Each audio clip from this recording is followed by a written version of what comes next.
Hello and welcome to this special interview for the Probe.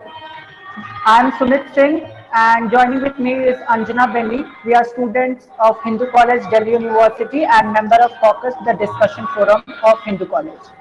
Today we are in conversation with someone who has been on Oprah Winfrey's show thrice and has been an active and powerful voice for the LGBTQ plus community in India and has been running the Lakshya Trust for their development and is also India's first openly gay royal figure who has gone against all forms of royal decorum and etiquette. Prince Manvendra Singh Gohil is joining us today for this special interview. India, the largest democracy, with a constitution that cherishes liberty, equality, fraternity, and justice. A land with a very unique culture that embraces everything. From the 4th century text Kama Sutra to the 18th century Mughal courts, queerness stands at the center of our culture. Yet, from the year 1861 onwards, the Indian LGBTQ community had the darkest times ever. Even though since 2018, Section 377 of Indian Penal Code stands amended and homosexuality is decriminalized, still the Indian LGBTQ community is far from being safe. It is in this context that people like Prince Manvendra Singh Goyal deserves to be called the real change makers of the society. For the millions of young people out there who find themselves to be different in this society which uphold heteronormativity, the power of inspiration that you shower to be honest and to be courageous is far from great. We are indeed humbled and honored to have you here with us, especially during this Pride Month. Yeah. Thank you so much for having me. Thank you, sir, for taking out time and scheduling this interview with us. To begin with, we would like you to first talk about the life, the social circumstances when you were growing in, the background of your family you were born and brought up into, and your former years of schooling. Yeah, so my life has been a very protected lifestyle because even though we are part of a democratic republic and we don't have the powers to rule anymore, but yet we are the custodians of this rich cultural heritage, which is my dynasty goes back to the 13th century, and we have a lot of role and responsibilities on our shoulders to maintain and preserve this cultural heritage, and there's a lot of expectations from us. So our entire grooming happens very differently from other families where it's a lot of protection is there. There are not of norms or rules and regulations to be followed. There's hardly any exposure to the outside of the world, and we are kind of guarded all the time, and we are groomed by our own retainers whose families have been with us for more than 100 years, 200 years at a time.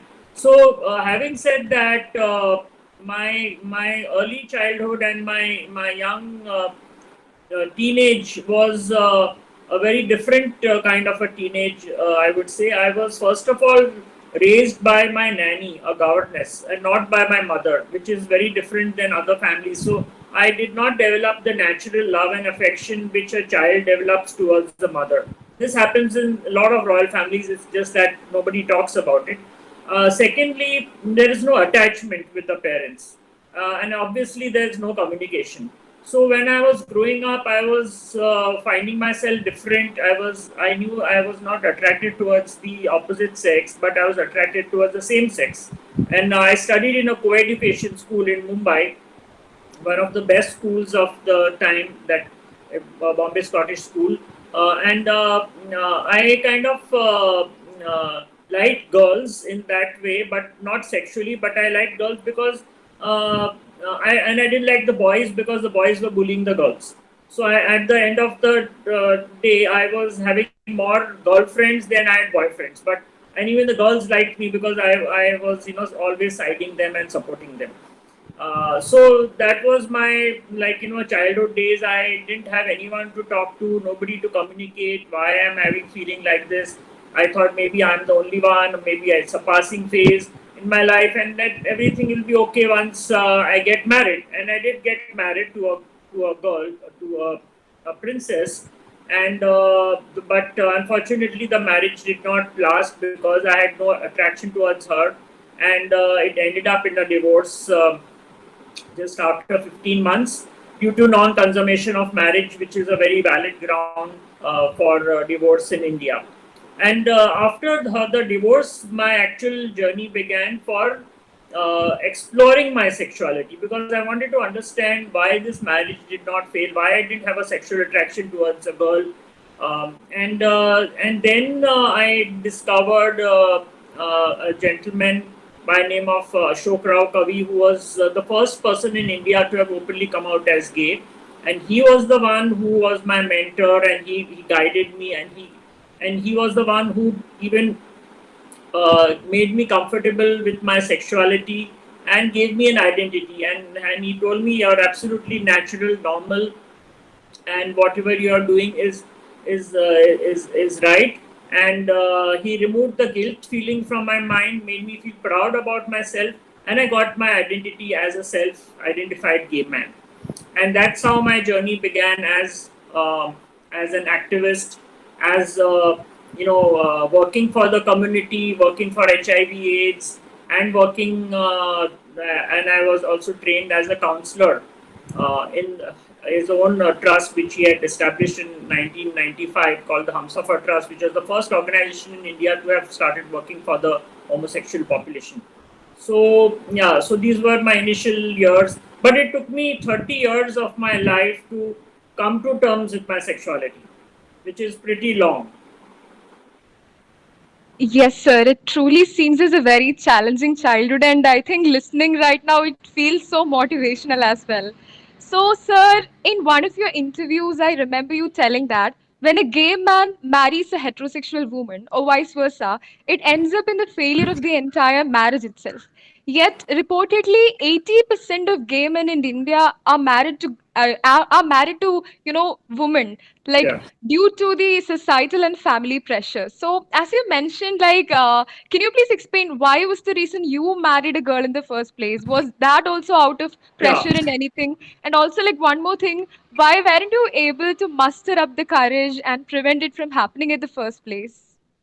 See, as I was telling you, I had absolutely no clue about myself as a child. Who am I? What am I? Because as I said, there was no chance for communication. Those days, there was no internet, there was no mobile, there was no social media, nothing, Where nowadays, at least the young generation has all these facilities. And then to be brought up raised in the royal family itself is it's like born like in a prison. I was actually a prisoner.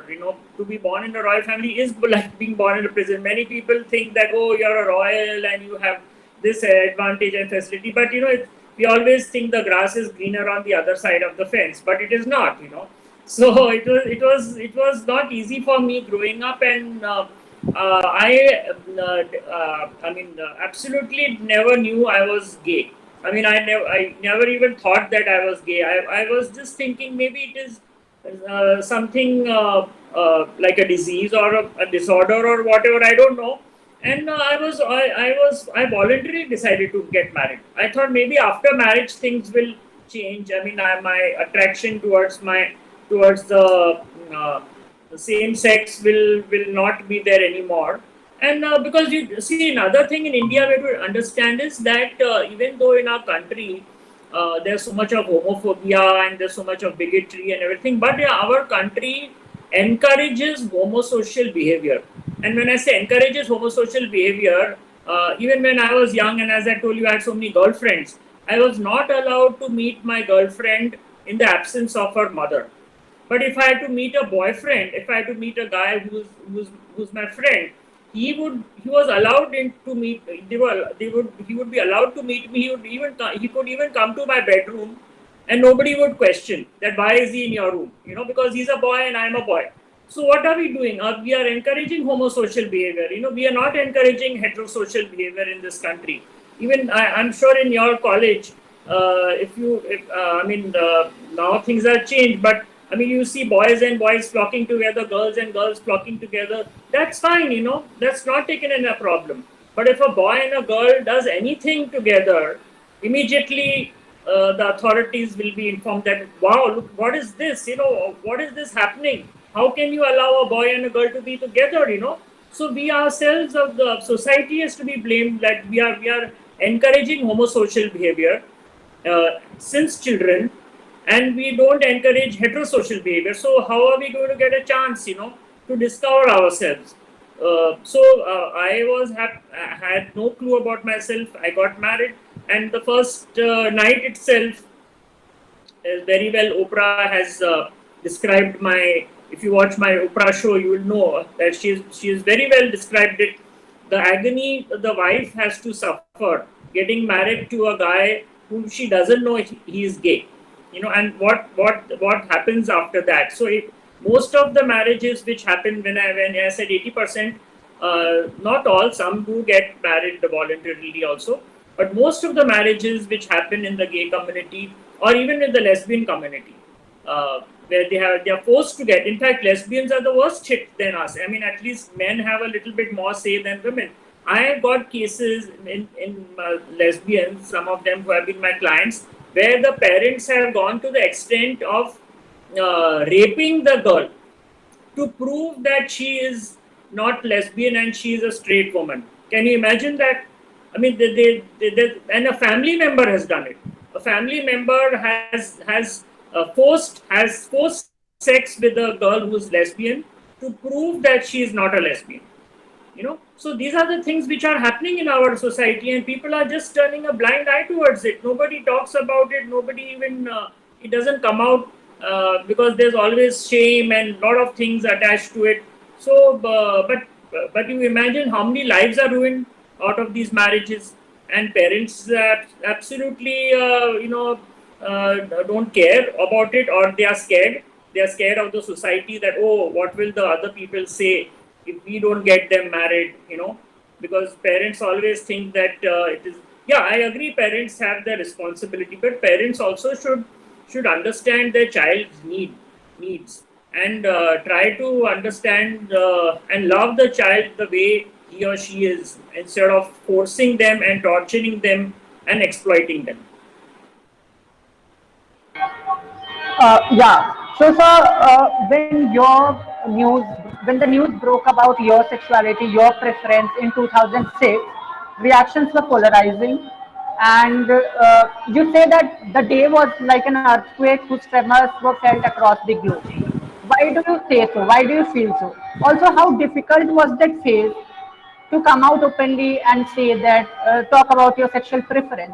Also, how did the people of your hometown, your province reacted to that? Yeah, why I call it an earthquake is because I actually created history, first of all, because before me, nobody in a royal family has ever come out and spoken so publicly about one's sexuality, because sexuality is always kept private. Nobody speaks about it, especially in a family like ours where we demand so much of respect and reputation and everything attached to that. Nobody has even dared speak about it in public, forget about coming out in public. And I mean, of course, I did mention in my interview, I may be the first member to come out openly as gay, but not the only one. There are several of us who are just hiding in the closet, but they don't want to come out because they're all scared. They're scared of their reputation. So this was in fact earthquake, because when I say it is an earthquake, is that the epicenter was Rajpipla, that's my town, and the shock waves went right up to America. So it was an earthquake. People now with the digital media and everything, the news travels very fast. The day I came out itself, I started getting calls from New York Times, which is the world's most popular, most circulated newspaper in the world, is New York Times, and I started getting calls from there. So imagine. The news has definitely spread from India to all over the world when I broke my news on 14th March 2006. So it was definitely a big earthquake. A lot of people, it shattered a lot of people. It kind of broke a lot of hearts. And it kind of people were like just shocked that how this has even happened. Yes, sir. So, sir, as we know, The early Indian culture had queerness at its core, and we respected the homosexual culture as an essential part of our country itself. But it was the West and its Victorian era laws which turned Indians against the LGBTQ community. Ironically, when you came out as a gay, it was the West, the Hollywood, and the international community which recognized your courage and your voice for the first time, as you just mentioned. So how do you see this irony? And also to add to it, what was after becoming an international fame, what was the response from your family and all those who turned against you before? See, I'm sorry to say, but most of us in India, we are ashamed of our cultural heritage. I don't mind saying this because most of the people, when they tell me, they say, "Oh, homosexuality never existed in this country. You guys are all are westernized." I said, "I am not westernized. Y'all are westernized because you are not proud to be Indians. You are not proud of your rich cultural heritage. Like just now, you just mentioned in the introduction, we have Kama Sutra, the world's oldest sex encyclopedia, which was Indian. It was not a foreign written book. It was an Indian book, which is I've traveled the whole world. It is popular all over the world except India. It's very unfortunate. Indians, I don't know why we are so ashamed of our. I'm very proud of my culture. I'm Indian. I'm proud to be Indian. I'm always dressed in Indian. You'll never find me in Western clothes.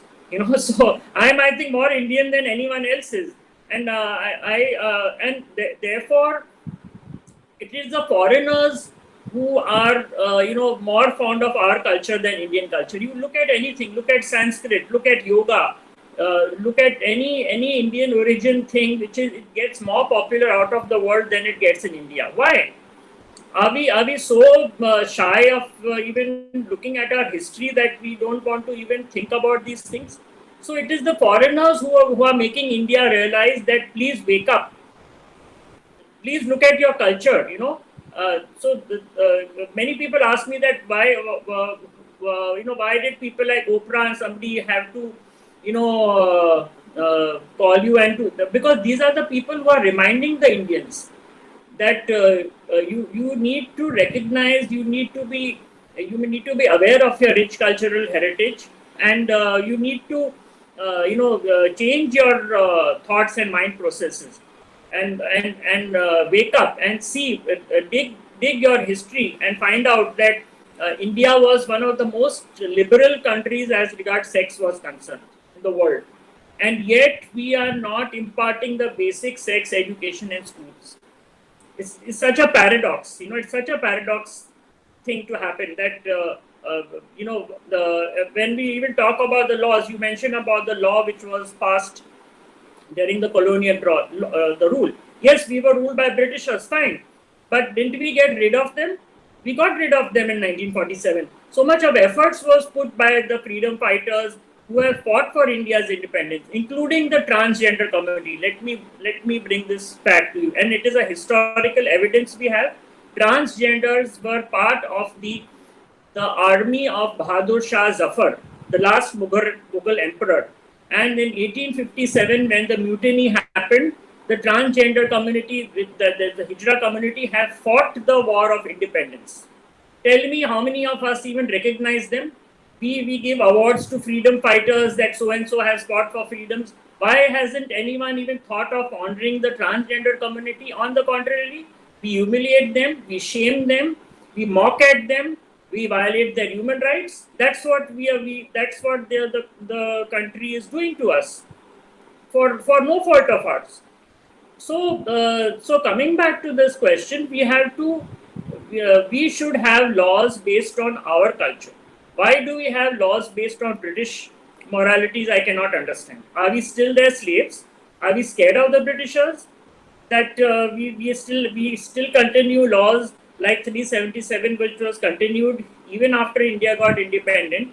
And Indian constitution is the best constitution of the world. And that it is because of the Indian constitution that today we got our rights and we were saved, and which gives equal rights to all citizens, including us. We are also citizens of this country. We have the right to live we need the right to equality and everything. Why has a foreigner to remind India? Why does Oprah have to remind India? Why does Kardashians have to remind India and tell that you need to you need to give rights to your citizens? Why can't Indians themselves realize? You know, so that's the irony. Yeah. So moving forward, you in your earlier interviews you have talked about how your family took you to a lot of doctors and babas when you opened up about your sexuality, and they had this sort of thinking that it's a kind of disease and a mental illness that can be cured. From then to till today, a lot of people think like that. The mentality hasn't changed. Particularly talking about the Babas, whether it's Ramdev or Jaggi Vasudev or Sri Sri Ravi Shankar, at some or the other point, they have made statements about curing homosexuality. How was your experience when you were subjected to that kind of a treatment? And what do you have to say to these people who think that it's a kind of a disease and it can be cured? See, if you are specifically talking to me about any of the religious heads or leaders, with no offense to anyone, I have had clients coming to me who are from and I do not wish to give their names. They have been extremely respected members of the religious leaders who have come out to me and told me that I am gay. So and even women leaders, even female leaders also. And why, why this happens? I asked one religious leader who is highly respected, individual. He's so much respected that people wash his feet and drink that water off his feet also. Just imagine, so respected he is. And I asked him that, why did you come out to me? He said, look, I felt that I should come out to you because you have come out to the world, and I thought that I should also come out to you. And the reason I took to religion is because I was forced to get married. My parents discovered my sexuality, and I was forced to get married. And I said, I'm not getting married to anyone. I'm not getting married to boy. Not getting married to the girl. I'm renouncing the world and going away. And that's how I've come to this position. But by becoming religious leader, his sexual orientation is not going to change. He is gay and he's going to remain gay. He's not going to become straight. So, a lot of the religious leaders who are opposing us are hypocrites, I would say. And most of them, they are not, I have coined the word educated, illiterate.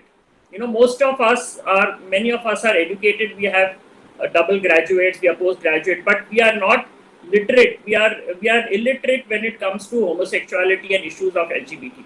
Or we know about it and we don't want to accept the truth. So I tell these people, I said, look, no religion teaches hypocrisy. Go to any religion of the world, all religions teach that you should accept the truth, you should be true, you should be honest to yourself, you should and honest to others. No religion teaches hate a human being. No religion teaches inequality. So when you call yourself religious leaders, at least the basic religious principles you should adopt in your life before pointing out fingers at other people and judging somebody else when you don't have the knowledge about that person. So that is how we need to answer back to these people, whosoever talks about us in this manner, because they have not studied about us, they have not read. Now today you all have taken the trouble of inviting me and getting yourselves educated on us. Tomorrow if somebody questions you, you have an answer. You are not educated illiterate, you are an educated literate person. You will be able to answer questions. But anyone who behaves in this manner has first to get themselves educated, and then you can pass your comments whatever you want to. Yes, sir, that really points out to the importance of getting the real education instead of mere misconceptions and all. So, sir, ignorance is no justification for any kind of discrimination. This was actually a statement I admired a lot from the recent verdict by Judge Anand Venkatesh of the Madras High Court when he ruled in favor of a lesbian couple and moreover further called for numerous reforms upholding the LGBTQ rights. And moreover, it was the 2018 judgment of the Supreme Court on September 6th, which really stands out as the biggest turning point in the LGBTQ history, community history in India. So, sir, in these contexts, what do you think is the role of judiciary? And do you see a brighter future for the community with regard to the legal procedures and the resultant changes? I think fortunately for us, the judicial system has become quite open and progressive, and somebody who wants to learn or somebody who wants to know more of it, and that's the reason why Justice Venkatesh he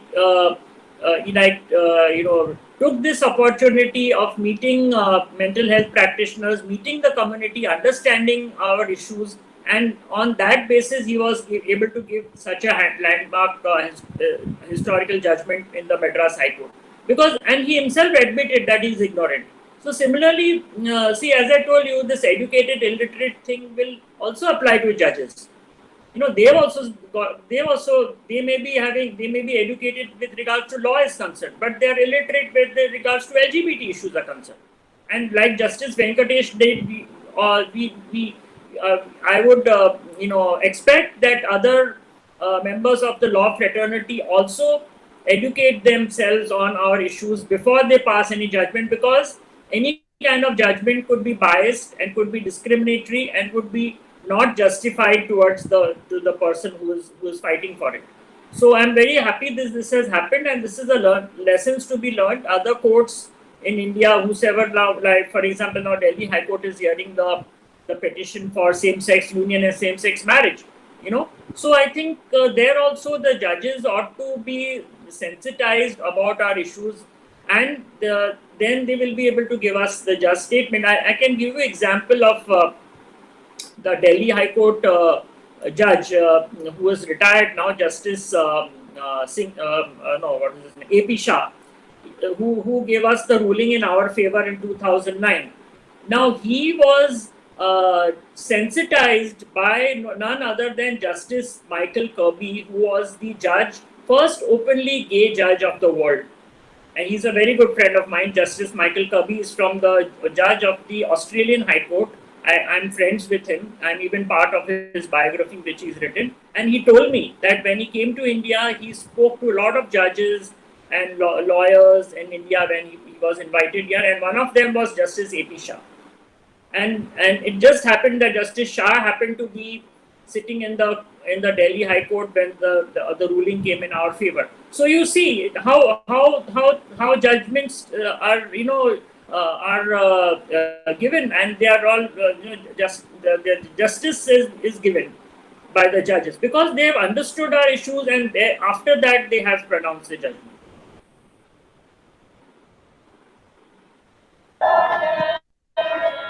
So, sir, my next question to you is, according to you, inclusive do you think are the queer movements that take place in India, and what measures do you think should be taken to make them more inclusive and not to sort of restrict it to the elite class and make it more inclusive for the people who are from religious or caste minorities and from the differently abled class? See, I think we need to create as many allies as possible. Our movement can become strong if there is a combination of activists and allies. And when I say allies are all those people who are not from the LGBT community. For example, y'all are students. I think you could be the best allies we can ever have, because you are the youth of today and the future of tomorrow.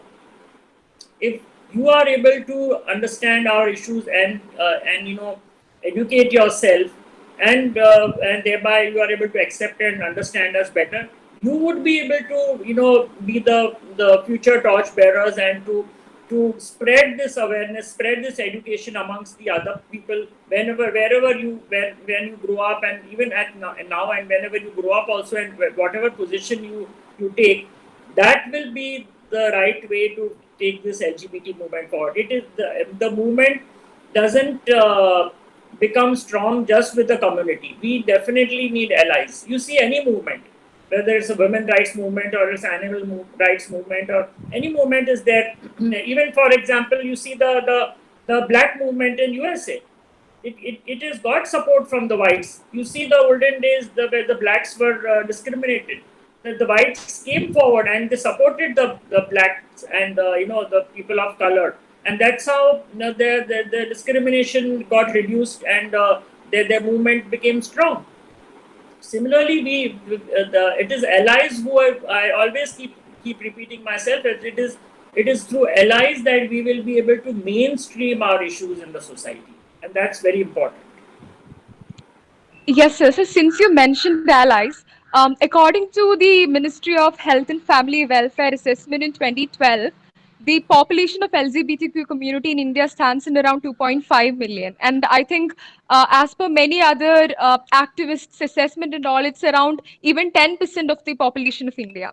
But it moreover brings us to the conclusion that majority of the people viewing this interview right now will be heterosexuals and cisgender. So what real change can we bring in? As you mentioned, the allies, the heterosexual allies, cisgender allies, what real change can we bring in your lives, or what true support can we provide to you, like in practical terms? See, why did I make this statement and come out publicly about my sexuality? I could have just led a double life, sat in a palace, and enjoyed the luxuries of my royal status. But the reason I stepped out of my privacy and came out in the public to make this, because I wanted to break the stereotypes. I wanted to break the silence. I wanted to open this Pandora's box, which was closed all these years, for an open discussion on issues like these, which have been existing in our society, but yet they have been considered a taboo and they are underground. Similarly, the more we talk, the more we break the silence, is something which will be important for us to bring about any kind of change in the society. So what you all can do, what the people listening are do, is simply talk. Of course, get educated first on us, like find out about our issues and all, and talk. Just start a dialogue. Hey, what do you think about gay? What is a gay? What is this? Just have simple dialogues. Just keep talking about our issues. The more you will see, for example, I'll give you example of our own situation last year. We had COVID. Now 2019, who even knew what the word COVID or Corona was? It came in 2020. We had to face it. We couldn't run away from it, and we started talking about it. And now, see, we are trying to protect ourselves. We are using masks, sanitizers, whatever we are doing. At least we started talking about it, and we are now preventing it, and we are managing to be taking precautions. So similarly, we need to talk about these issues. And doesn't matter if people give negative feedback. Doesn't matter if there is a negative debate happening. But at least let the debate happen, let the talk. This talking has to be continuous. You have to keep talking about it, because it's not that you talk now and then tomorrow you forget about it. You continuously need to engage in this topic. If you all are part of an education institution, have film screenings. There are many sensible films are there based on LGBT themes. Have film shows, film screenings of films. And show them to the audience, get their feedback on that. So thereby, people will know about, what is the reality, what is the truth, and engage with organizations like ours. Like now, thankfully, we have more than 150 organizations all over India working for the community. We are a part of a network also. I think each and every state of India has at least one organization, one or two organizations. So get hold of organizations like ours in your region and engage with the people, engage with the communities, invite them over to your institutions. Invite them now. Now it is easy to invite, because you just have a Zoom and you can call them. You don't have to be physically present also. The pandemic has taught us many things. So you can just have a Zoom meeting, engage with people. Let them share. See, storytelling is a very big impact on people's mind. Call somebody to share their personal life, their journey to the audience. That will that will have a huge impact. It will open up a lot of people's mindsets, and they will start thinking, "Oh my God, so much happened in that person's life." They will start not sympathizing but empathizing with that person. So that's what we want. Yeah. Sir, in the last part of our interview, I would like you to talk about the Lakshya Trust which you are engaged with and the kind of work that you do to bring a positive change in the lives of queer people. Also, what's your vision for the LGBTQ plus community in India? Yeah.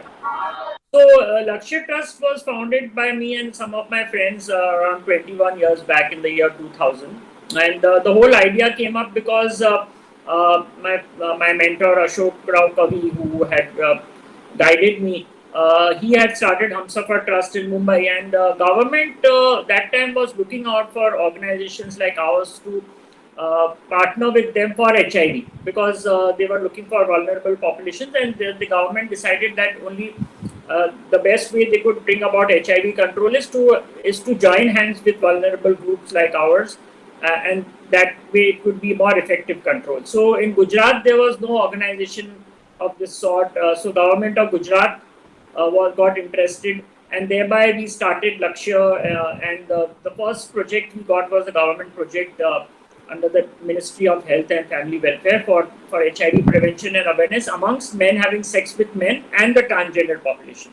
So that's how we began, and it was a huge thing. I mean, imagine getting government recognition in those days when Section 377 was not, like, being challenged, and we were our sexual homosexual act was criminal, and in spite of that, government funded us and supported us, and it is still funding us.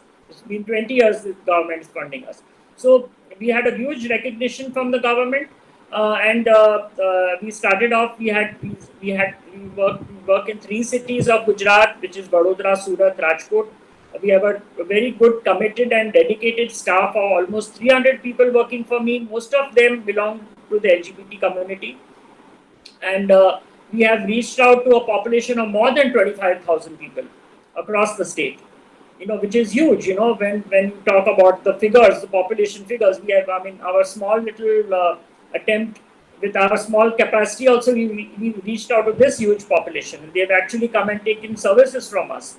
And we are also providing mental health services. We work for aging population. We also, like you mentioned in the beginning, that most of us are married to women. So we are also working for the wives of gay men. The first project of its kind which happened in India, and now we have a special project for the trans community where we are taking care of their social entitlements, getting their Aadhaar cards and PAN cards and all made. We work for the care and support of the HIV positive trans persons also. And very recently, again, India created a history when the Ministry of Social Justice and Empowerment, Government of India, announced the first transgender shelter home of India to Lakshya. And the minister himself, the cabinet minister, Mr. Thawarchand Gehlot himself, he inaugurated the shelter home in the city of Vadodara, which is being hosted by Lakshya Trust. So that shelter home has started now. We are going to provide shelter, food, and build their skills, and help them get self-employment, and also help them give job opportunities so that they can get empowered.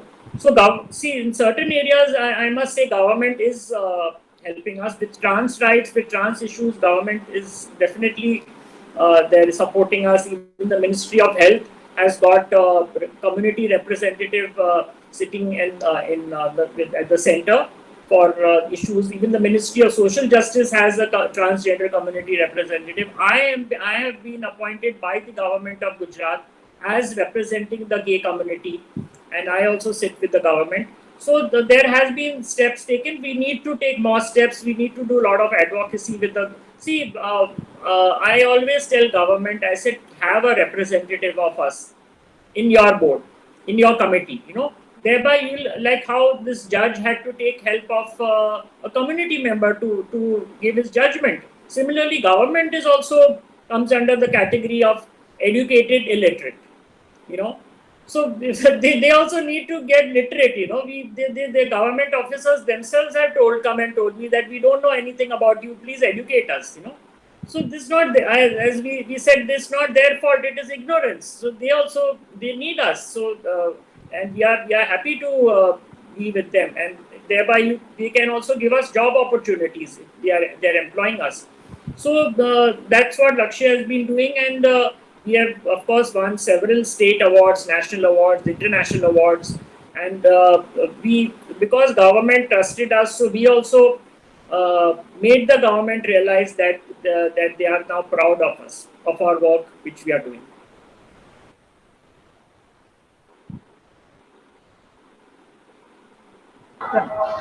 Okay, thank you, sir. With this, we come to the end of this interview. Thank you so much for taking out time and scheduling this interview. It was really a great session. We got to learn a lot of things. Thank you. Thank you very much. Yeah, and I Thank hope you, to have sir. future. I hope to have future opportunities with you again whenever you want. Sure, sir. Yes, And sir. for Yes, our sir. audience, yeah, and for our audience, let me inform that the transcript of this interview will be published in the coming June edition of the Pro. Stay tuned. Goodbye. Thank you for joining.